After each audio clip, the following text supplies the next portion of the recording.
Защо се развълнуваха народите и племената кроят безсмислени неща? Земните царе въстават и князете заговорничат против Господа и Неговия помазаник. Те казват: да разкъсаме техните окови и да отхвърлим от нас техните вериги. Този, който обитава небесата, ще си изсмее. Господ ще ги подиграе.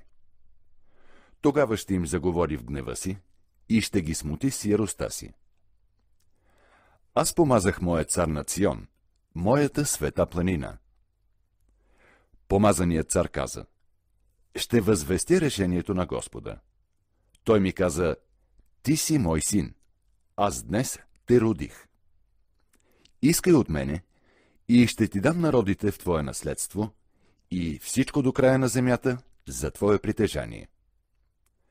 Ще ги управляваш с железен жезъл, ще ги струшиш като глинен съд.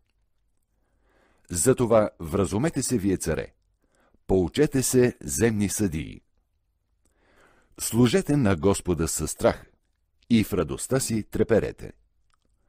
Отдайте почит на сина, за да не се разгневи и да не ви отведе пътят ви към гибел, защото неговият гняв ще пламне скоро.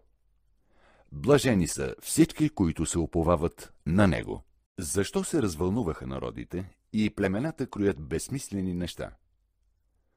Земните царе въстават и князете заговорничат против Господа и Неговия помазаник.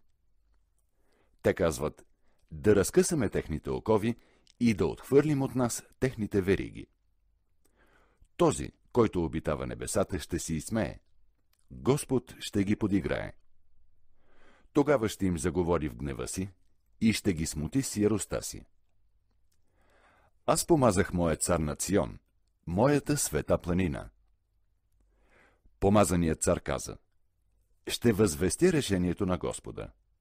Той ми каза: ти си мой син, аз днес те родих. Искай от мене и ще ти дам народите в твое наследство и всичко до края на земята за твое притежание. Ще ги управляваш с железен жезъл, ще ги струшиш като глинен съд. Затова вразумете се, вие царе, поучете се, земни съдии. Служете на Господа със страх и в радостта си треперете. Отдайте почит на сина, за да не се разгневи и да не ви отведе пътят ви към гибел, защото неговият гняв ще пламне скоро. Блажени са всички, които се уповават на него.